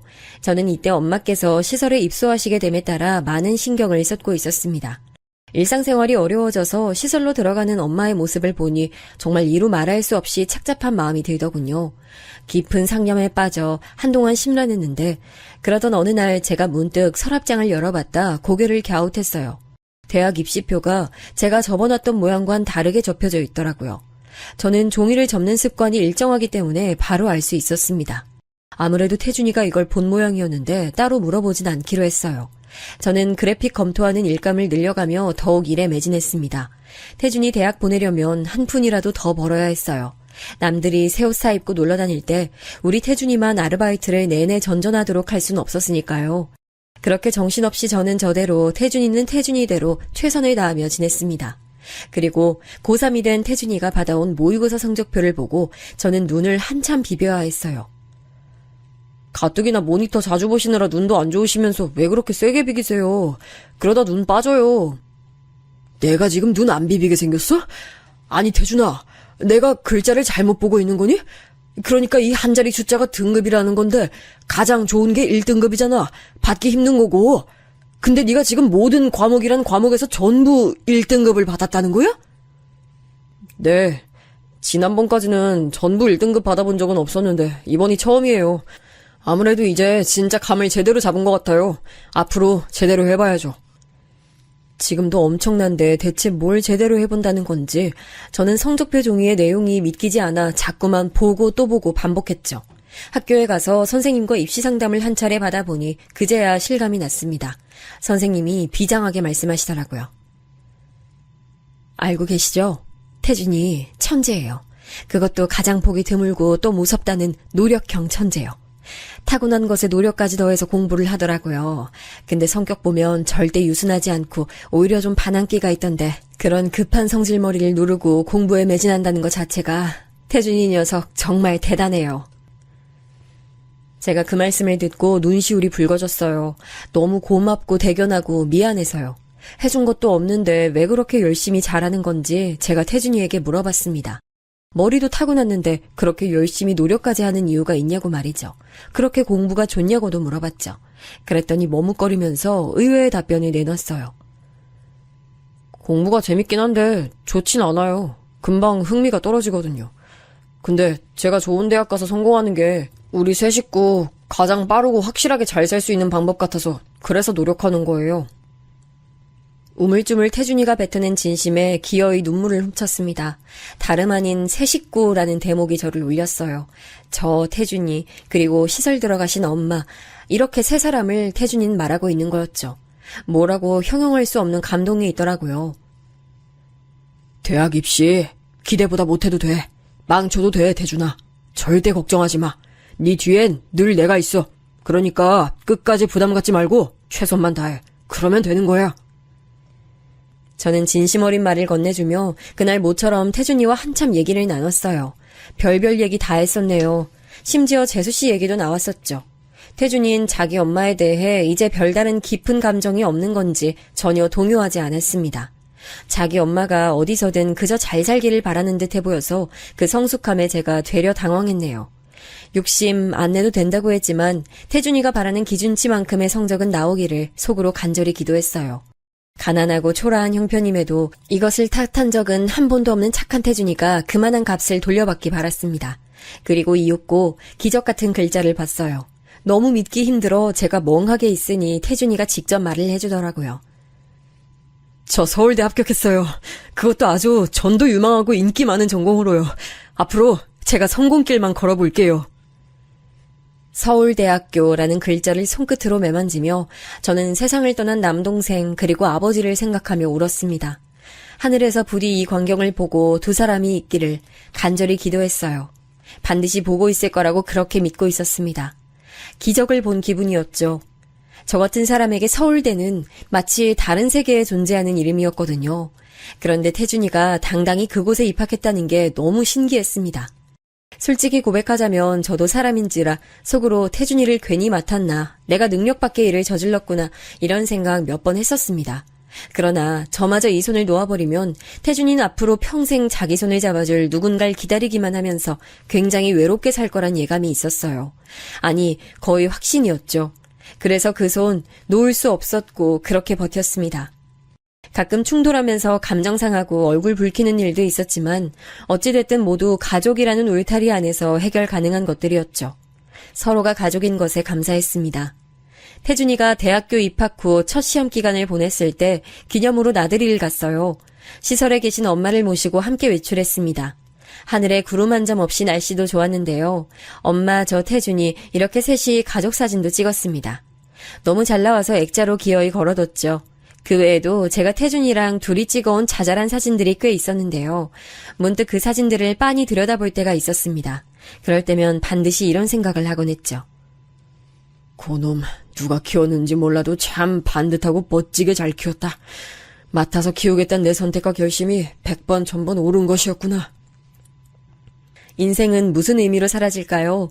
제가 생각하게 된 것은 사람들이 가정을 꾸리고 아이를 낳는 것엔 분명한 이유가 있다는 점이었습니다. 가족이란 소속감, 자신의 유전자를 이어받은 분신을 세상에 남김으로써 비록 이 육신이 죽어 아스라질지라도 그 분신이 세상에 남아 흔적을 이어간다는 것에서 오는 나 자신의 존재감에 대한 확인이라는 게 사람이 살아가는 의미 같더라고요. 저는 태준이를 통해서 제 의미를 보았습니다. 엄마께선 건강이 좋아지지도 않으셨지만 그렇다고 나빠지지도 않으셔서 다행이었고요. 잘 지내셨고 지금도 무탈하게 계세요. 태준이가 대학교를 졸업하고 나서 이사도 2번 했고요. 태준이는 첫 직장을 잡자마자 바로 적금부터 개설했고 주식도 동시에 시작했어요. 돈을 벌기도 잘 벌었고 모으기도 잘 모았죠. 이토록 대견하고 멋진 친조카를 둔 덕분에 저는 호강하며 살게 됐습니다. 태준이가 하도 저한테 건강검진 받으라고 난리를 쳐서 정기적으로 받고 있고요. 그러면서 호르몬 문제를 잡아내서 치료약을 먹게 됐는데 확실히 컨디션이 좋아졌어요. 눈이 좀 안 좋은데 안과도 대학병원으로 꾸준히 잘 다니고 있고요. 이것도 태준이가 다 밀어붙여서 진행된 것들이랍니다. 믿을 수 없을 만큼 너무 행복한 나날이 이어졌는데 2가지 큰 사건이 좀 있었어요. 첫 번째는 태준이가 어느 날 갑자기 여친을 저에게 소개시켜주겠다고 데리고 왔었어요. 제가 여친을 보고 까무러치는 줄 알았습니다. 너무 얄팍한 기억이었기 때문에 완전히 잊혀졌던 얼굴 하나가 바로 떠오르더라고요. 그 옛날에 남동생이 한 달 만난 여자하고 살림 차리겠다고 난리친 적이 있었는데 세상에나 그 여자하고 정말 비슷하더라고요. 얼굴이 기억은 안 났지만 사람에게서 풍기는 느낌, 이미지, 옷차림새 이런 것들 있잖아요. 그런 특징들이 정말 놀라울 만큼 들어맞았습니다. 심지어 여자친구가 태준이보다 연상이라는 점마저 예전 남동생 그때와 닮아 있었어요. 이런 게 바로 유전자의 신비라는 것인지 너무 기가 막히더라고요. 황당한 웃음을 터뜨리면서도 제가 반대하는 것만큼은 잊지 않았네요. 왜 단박에 그렇게 반대를 하세요? 학벌 좋고 집안 좋은 여자가 아니라서 그러시는 거예요? 사람 됨됨이 좋고 성격 발랄하고 센스 넘치는 사람이에요. 진지하게 교제 중이니까 이 점 알아주세요. 잔말 말고 적당히 헤어져. 다른 이유를 이것저것 대기도 싫어. 그냥 내 맘에 안 들어. 내 마음에 대못을 박든가 그 여자친구에게 시련의 아픔을 주든가 네가 양자택일 해. 제 느긋한 반응에 태준이는 약간 화가 났는지 무조건 그 여자친구를 택할 기세였지만 3주 정도 지났을까요? 그 여친이랑 맞췄다던 커플링 보란듯이 손에서 사라져 있더라고요. 이런 거 보면 태준이 효자입니다. 그리고 큰 사건 2번째, 지난 세월 두문불출했던 재수씨가 나타났습니다. 태준이 앞에 등장해선 원망을 쏟아냈고 효도를 강요했어요. 우리 아들 이렇게 번듯하게 잘 컸고 그동안 잘 살았는데 왜 엄마 찾을 생각은 안 했어? 넌 엄마 자식이니까 찾으려면 금방 찾을 수 있었을 텐데 엄마가 너를 얼마나 기다렸는데. 그러시구나. 저도 기다렸어요. 많이 기다렸는데 안 오시더라고요. 그랬어? 우리 아들이 엄마 많이 기다렸구나. 그런 줄 알았으면 엄마가 진작 너 만나러 왔을 거야. 하지만 네가 엄마 원망하고 있을까봐, 보기 싫어할까봐 그래서 여태 망설였어. 네가 먼저 와주기만을 바보처럼 기다리기만 한 이 못난 엄마를 용서해 줄래? 근데 무슨 용건이세요? 용건이라니. 너 엄마 앞에서 무슨 말을 그렇게 차갑게 해? 재수 씨가 눈물 훔치는 신용을 하더군요. 그 모습 보며 솔직히 어이가 없었습니다. 어린 자식만 달랑 두고 도망가 버렸으면서 이렇게 뻔뻔하게 굴다녀. 조금 화가 났지만 그래도 태준이의 선택에 전적으로 달렸다 생각하며 가만히 있었습니다. 태준이가 자기를 낳아준 엄마에게 끌려서 쉽게 용서를 해준다고 해도 제가 그 선택을 비난하면 안 될 일이었죠. 괜히 씁쓸한 입맛을 다시고 있는데 갑자기 태준이가 피식 웃더군요. 명백한 비웃음이었어요. 그 모습에 재수씨가 발끈했습니다. 그 표정은 뭐야? 너 지금 서울대 나오고 번지르르한 회사 다니는 성공한 인생이라 이거야? 그래서 이제 엄마 따윈 무시해도 된다는 거야? 태준아, 잘 생각해. 널 낳아준 사람보다 네 인생에 더 대단한 존재가 어디 있겠어. 인생 후회 없이 살고 싶으면 이제 엄마 좀 챙기면서 살아줄래? 엄마도 우리 아들 효도받고 싶어서 그간 얼마나 기다려왔는지 몰라. 원래 이러신 분이셨어요? 제 기억 속 엄마라는 분은 이렇지 않았는데 좀 낯설고 이상해요. 세상에, 너 이렇게 보니까 진짜 네 아빠랑 너무 닮았다. 소름 끼치게 닮았어. 그래, 당연하겠지. 네 아빠, 형이 널 키웠으니까 닮을 수밖에 없겠네. 저기요, 아주버님. 애 너무 막 키우신 거 아니에요? 지금부터라도 저하고 살아야겠네요. 도저히 아주버님께는 더는 못 맡겨요. 더는 못 맡기다뇨? 그게 무슨 말씀이세요? 애초에 저 버리고 가셨으면서 맡기고 가신 것처럼 왜 포장하세요? 그러면 제가 속을 줄 아세요? 어림도 없다는 듯 태준이의 단호한 반문에 재수씨는 즉각 꿀먹은 벙어리가 됐죠. 제가 사이다를 한 병 마신 듯한 개운함을 느끼고 있을 때 태준이가 쐐기를 박았습니다. 웬 종이 하나를 가져와서 재수씨에게 내밀었어요. 언젠가 이런 순간이 올 줄 예상하고 대학을 졸업하면서 적어본 것이라고 했습니다. 저게 대체 뭘까 싶어 저도 촉각을 기울였죠. 재수씨는 감동받은 얼굴로 그걸 펼쳐봤죠. 설마 그가 나한테 편지를 써온 거야? 고마워서 어떡해. 아니네. 이 숫자들은 대체 뭐야? 제가 초등학교 졸업하기 전부터 대학 졸업 때까지 지출한 내역이에요. 거의 빠뜨린 거 없이 정리됐고요. 제 엄마니까 그거 큰아빠한테 정선해주세요. 그래야 저도 엄마 다시 보면서 살 수 있고 엄마 곁으로 갈 수 있죠. 그게 순서잖아요? 그 말을 듣는 순간 저도 모르게 속이 시원하게 풀리면서 입가에 미소가 지어지더군요. 반면 종이를 쥔 재수씨의 손은 주체할 수 없을 정도로 덜덜 떨렸습니다. 낭패감이 떠올라 있었죠. 잠시 후 재수씨는 그 종이를 구겨서 아무렇게 바닥에 휙 던지더니 미련 하나도 없이 몸을 돌려 사라졌습니다. 황당하고 씁쓸한 재회의 마무리였죠. 그 후론 내내 분에 넘치고 복에 넘치는 일상이었어요. 제가 여자친구를 만들어서 편안한 연애를 하게 된 게 나름의 뉴스였고요. 앞으로 제게 목표가 있다면 훗날 하늘나라 갈 때 누구보다도 당당하게 어깨 펴고 입성하는 것입니다. 지금까지 제 얘기 들어주신 분들 고맙습니다. 평안한 날들 보내세요.